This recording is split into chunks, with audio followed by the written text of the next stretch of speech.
చెప్పండి, మీరు బ్యాంకింగ్ నిపుణులు కదా, ఈ ఈ తీర్పుని మీరు ఎట్లా చూస్తారు? ఈ భవిష్యత్తులో అయినా సరే వాస్తవాలన్నీ బయటకు వస్తాయా? మళ్ళీ ఇంకేమైనా కథ నడిచే అవకాశం ఉంటుందా? దీన్ని ఎట్లా మీరు చూస్తారు? ఇదంతా కిట్ ప్రోలాగా కనపడుతుందా? ఏపీలో ఎందుకు రామోజీరావు అంత విషం జిమ్ముతున్నాడు అన్నదానికి ఇది ఒక ఆధారంగా తీసుకోవచ్చా? ఇప్పుడు ఈ ఇష్యూలో రామోజీరావుకు సంబంధించినటువంటి మ్యాటర్ ని మనం అదే మ్యాటర్ కింద కనుక చూస్తే మనకు సమాధానం దొరకదు. ఇవాళ రామోజీరావు గారు అవుతాడు, రేపు పొద్దున్న వెంకటేశ్వరరావు గారు అవుతాడు. దీనిలో ఏంటంటే ప్రజాస్వామ్యంలో ప్రభుత్వాలు నడిపేటటువంటి రాజకీయ నాయకులకి ఈ రకమైనటువంటి కార్పొరేట్ బాడీస్ నడిపేటటువంటి వ్యాపారస్తులు మధ్యలో ఉండేటటువంటి లింక్ ఏదైతే ఉందో ఈ లింక్ అనేక అక్రమాలని చేయడానికి దారి తీస్తోంది అనేటటువంటిది గడిచిన కొంతకాలంగా మనం చూస్తే తప్పనిసరిగా మనకు అర్థమవుతుంది. ఎర్లియర్ రాజకీయ నాయకులు మాత్రమే రాజకీయాల్లోకి వచ్చేవాళ్ళు, వాళ్ళకి అద్భుతమైనటువంటి చరిత్ర ఉండేది, వాళ్ళు ప్రజలకు సేవ చేసేవాళ్ళు, తాను సాక్రిఫైస్ చేసేవాళ్ళు. కాలక్రమేణా వ్యాపారస్తులు అనేక మంది ఏమంటారు దాన్ని, even pickpocketers, chain snatchers లాంటి వాళ్ళు కూడా రాజకీయాల్లోకి వచ్చేసి ఈవెన్ మంత్రి పదవులు కూడా అధిష్ఠించినటువంటి సందర్భాలు ఉన్నాయి. ఇవన్నీ కూడా వాళ్ళ వ్యాపారాలను పక్కన పెట్టి రాజకీయాల వైపు ఎందుకు ఆకర్షితులవుతున్నారు అనేటటువంటి కూడా ఇక్కడ ప్రధాన విషయం. ఇవాళ మన రామోజీరావు గారి విషయం కనుక చూస్తే ఎన్టీ రామారావు గారు వచ్చిన దగ్గర నుంచి కూడా ఎందుకు ఆయన ఎన్టీ రామారావు గారు రావాలనుకున్నాడు ప్రభుత్వంలోకి, తర్వాత ఎన్టీ రామారావు గారిని ఎందుకు దింపాలనుకున్నాడు, చంద్రబాబు నాయుడిని ఎందుకు ఎక్కించాలనుకుంటారు, ఇవన్నీ కూడా మనం ఒకసారి కనుక చైన్ అప్ చేస్తే వాళ్ళు సృష్టించేటటువంటి ఆ వ్యాపార సౌధాలు ఏవైతే ఉన్నాయో దానికి ప్రభుత్వాలు కావాలి. అందుకని వాళ్ళు మీడియా చేసేటటువంటి ఒక కార్యక్రమాన్ని పక్కన పెట్టి నిరంతరం రామోజీరావు, రాధాకృష్ణ ఇద్దరు కూడా రాజకీయాలు చేయటం అనేటటువంటిది ఆ కోణంలో మనం చూసినప్పుడు మాత్రమే దీనికి ఒక పర్మనెంట్ సొల్యూషన్ దొరుకుతుంది. ఇక మనం అసలు విషయంలో కనుక వస్తే ఇక్కడ పిటిషనర్ ఎవరైతే ఉండవల్లి అరుణ్ కుమార్ గారు ఉన్నారో వారు ఫైల్ చేసినటువంటి దాంట్లో అడిగినటువంటి ప్రేయర్ లో కూడా మార్గదర్శి అనే ఫైనాన్షియల్ అనేటటువంటి non banking financial company, non banking ఇది చాలా ప్రధానం ఇక్కడ. ఈ నాన్ బ్యాంకింగ్ ఫైనాన్షియల్ కంపెనీ ప్రజల దగ్గర నుంచి డిపాజిట్లు సేకరించేటటువంటి అధికారం ఉందా లేదా, ఇదే ప్రధానమైన ప్రశ్న.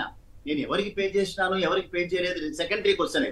సో ఫస్ట్ ఈ non banking financial company reserve bank of India చట్ట ప్రకారం దీన్ని చేయడానికి వీల్లేదు అనేటటువంటిదే పిటిషనర్ వాదన. కానీ దురదృష్టం ఏంటంటే అప్పటి నుండి ఆయన ప్రతివాదిగా రిజర్వ్ బ్యాంక్ ఆఫ్ ఇండియా ఎక్కడా చేర్చలేదు. మొట్టమొదటిసారిగా సుప్రీం కోర్టులో ఎప్పుడైతే ప్రతివాదిగా చేర్చారో ఆ ప్రతివాది అయినటువంటి reserve bank of India section 45S ప్రకారం, రిజర్వ్ బ్యాంక్ ఆఫ్ ఇండియా 1934 చట్ట ప్రకారం వీళ్ళు హిందూ అన్డివైడెడ్ ఫ్యామిలీ అంటే నాన్ బ్యాంకింగ్ ఫైనాన్షియల్ కంపెనీస్ గా ఉండేటటువంటి వ్యక్తులు కానీ లేదా ఇండివిజువల్స్ కానీ హిందూ అన్డివైడెడ్ ఫ్యామిలీ కానీ ప్రజల దగ్గర నుంచి డిపాజిట్ సేకరించడానికి అధికారం లేదు అని స్పష్టంగా చెప్తారు. ఇది ఎప్పుడు వచ్చింది బయటికి? ఇది రిజర్వ్ బ్యాంక్ ఆఫ్ ఇండియా ప్రతివాదిగా చేసినాం. ఇక్కడ ఇష్యూ క్లోజ్ అయిపోయింది. ఎప్పుడైతే ముగ్గురు ఉద్దండులు, సుప్రీంకోర్టే కామెంట్ చేసింది కదా, కుల్ రోహత్గి, అభిషేక్ మన్వి, అదే రకంగా సిద్ధార్థ్ లూద్రా, వీళ్ళందరూ గంటకి ₹1 తీసుకునేటటువంటి వ్యక్తులు, వీళ్ళే మామూలు వ్యక్తులు కాదు. సో రామోజీరావు గారికి ఉన్న వాళ్ళ కోర్టులో ఉన్న సమయం 4-5 గంటల్లో ఇన్ని కోట్ల రూపాయలు స్పెండ్ చేసి ఇంత పెద్ద వ్యక్తులు పెట్టుకోవాల్సిన అవసరం ఏంటి? తను చేసిన తప్పు నుంచి బయటపడ్డారు. ఇవాళ మనకు సుప్రీంకోర్టు ఇంకా కామెంట్ చేసింది, మీరు హైకోర్టులో ఏదైతే ఫస్ట్ టైం చరిత్రలో కేసు క్లోజ్ అయిపోయిన దాన్ని మళ్ళీ రీఓపెన్ చేయించడం అనేటటువంటిది సాధారణంగా చర్చ ఎక్కడ కూడా చరిత్రలో జరగదు. సో ఆ రోజున బైఫర్కేషన్ అప్పుడు పిటిషనర్ కూడా తెలవకుండా క్లోజ్ అయిపోయింది. సో ఇక్కడ నేను ఇందాక అన్న మాటలో కూడా తెలంగాణ హైకోర్టు ప్రతివాదిగా ఉంది కదా, ఒక్క పబ్లిక్ ప్రాసిక్యూటర్ మాత్రమే అటెండ్ అయినాడు, ఇంకెవరు అటెండ్ అవ్వలేదు. సో పిటిషనర్ లేకుండా కేసు ఎట్లా క్లోజ్ అవుతుంది? అది కూడా మనం చాలా సీరియస్ గా ఆలోచించాల్సినటువంటి అంశాలు. ఎక్కడైతే చెక్స్ అండ్ బ్యాలెన్సెస్ లో ఎక్కడైతే బ్యూరోక్రసీ తప్పు చేస్తుందో దాన్ని లెజిస్లేచర్ సెట్ చేస్తుంది. మీడియా ఎక్కడైతే తప్పు చేస్తుందో లెజిస్లేచర్ తప్పు చేసినప్పుడు జుడిషియరీ మాత్రమే అవైలబుల్ ఉంది ఇక్కడ. సో ఈ కేసులోకి వచ్చేటప్పటికి జుడిషియరీ కనుక ఇంపార్షియల్ గా ఉంటేనే ఇవన్నీ బయటకు వస్తాయి. ఇప్పుడు ఇక్కడ ఉన్నటువంటి కేసులో మీరు ఆల్రెడీ అభిషేక్ మన్వి నేను ఏం చెప్పినాడు, మేము 2,600 కోట్ల రూపాయలు మొబిలైజ్ చేశాము, దాన్ని తిరిగి ఇచ్చేసాము దాన్ని అన్నాడు. ఒక 5 కోట్ల రూపాయలు మాత్రమే మిగిలిందని. అసలు ఇక్కడ కేసు ఏంటి? సెక్షన్ 45S ప్రకారం చేయొచ్చా లేదా, చేస్తే క్రైమ్ అది, చేయకపోతే. సో చేసినట్టు ఆల్రెడీ ఒప్పేసుకున్నారు. ఒప్పేసుకున్న తర్వాత కేసు లేనే లేదు. అయినా సరే సుప్రీం కోర్టు మిగిలిపోయినటువంటి చిన్న చిన్న వాళ్ళకి ఇప్పించాలనే ఉద్దేశంతో ఇది రిఫర్ చేశారు తప్పిస్తే ఇక్కడ టెక్నికల్ గా, జుడిషియల్ గా, లీగల్ గా కేసు ప్రూవ్ అయిపోయింది. రామోజీరావు గారు కటకటాల వెనక్కి వెళ్ళడానికి ఆ తీర్పు ఇవ్వటం ఒకటే తరువాయి. ఎందుకని? సెక్షన్ 45S కి భిన్నంగా కనుక ఎవరైనా సరే ఇండివిజువల్స్ కానీ లేదా ఆర్గనైజేషన్స్ కానీ కలెక్ట్ చేస్తే వాళ్ళకి 2 సంవత్సరాలు జైలు శిక్ష, కలెక్ట్ చేసిన అమౌంట్ కి రెట్టింపు భాగం అనేటటువంటిది పెనాలిటీ. అంటే ఇక్కడ 5,200 కోట్ల రూపాయల పెనాల్టీ అనేది వాళ్ళే ఒప్పేసుకున్నారు, మేము 2,600 కోట్ల రూపాయలు వసూలు చేశామని. కానీ ఇక్కడ ఆంధ్రప్రదేశ్ ప్రభుత్వం ఏమంటుంది, మరొక 2,600 కోట్ల రూపాయలు కేసు నడుస్తుండగా కలెక్ట్ చేశారు అనేది. అంటే ఇక్కడ 5,200 కోట్ల రూపాయలు కలెక్ట్ చేసిన తర్వాత దానికి పెనాలిటీ అనేది.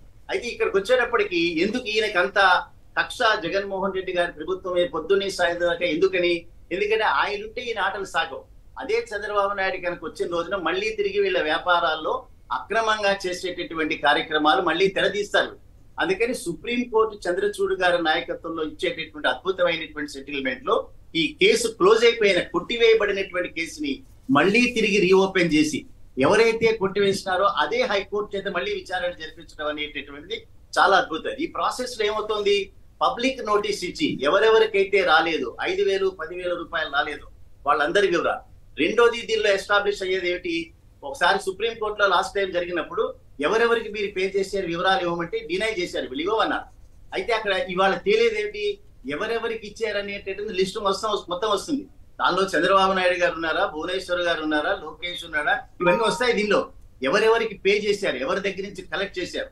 సో ఈ సుప్రీం కోర్టు ఇచ్చినటువంటి చరిత్రాత్మకం దీనిలో నేను ఉండవల్లి అరుణ్ కుమార్ అన్నట్టుగా పేదవాళ్ళకి అందరికీ కూడా న్యాయం అనేటటువంటి ఒక రీతిగా ఉంటుంది. నిన్న అదే హైకోర్టులో ఢిల్లీలో కేజ్రీవాల్ గారి తరఫున మాట్లాడుతున్నప్పుడు హైకోర్టు కామెంట్ చేసింది, చీఫ్ మినిస్టర్లకి మామూలు వాళ్ళకి 2 చట్టాలు ఉండవు, ఒకటే చట్టం అని. అదే మాట వాళ్ళు ఇక్కడ కూడా వాడాల్సినటువంటి అవసరం ఉంది. రామోజీరావు గారికి ప్రత్యేకమైనటువంటి చట్టం లేదు, చంద్రబాబు నాయుడు గారికి ప్రత్యేకమైన చట్టం లేదు, అందరికీ ఒకటే అనేటటువంటి నమ్మకం ఇవాళ కలుగుతోంది. అక్రమ రీతిలో కనుక వీళ్ళు కలెక్ట్ చేసినటువంటి డిపాజిట్ మీద చర్య తీసుకోకపోతే రేపొద్దున ఎవరైనా అక్రమంగా ప్రజల నుంచి డిపాజిట్లు సేకరిస్తారు, వాళ్ళు క్లోజ్ చేస్తారు. ఇవాళ బ్యాంకింగ్ కంపెనీల చట్ట ప్రకారం ఏర్పాటైనటువంటి బ్యాంకులకు మాత్రమే ప్రాస్పెక్టస్ ద్వారా ప్రజల నుంచి డిపాజిట్ కలెక్ట్ చేసేటటువంటి అధికారం ఉంది, నాన్ బ్యాంకింగ్ కంపెనీస్ లేదు.